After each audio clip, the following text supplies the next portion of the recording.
odamlar nima deydi gapiraversin, odamlar gapirishdan hech qachon charchamagan. Sen tug'ilsang ham odamlar gapirgan, sen o'lsang ham odam gapiradi.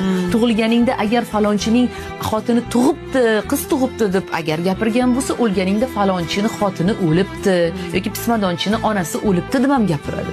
Va gapirish hech qachon tugamaydi. Biz odamlarni gapirishini yoki odamlarni og'ziga qarab ish tutishni yoki odamlarni og'ziga xo'jayinlik qilishni bas qilishimiz kerak.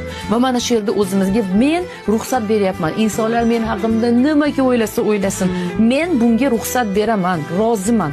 Va menga bu bilan ishim yo'q.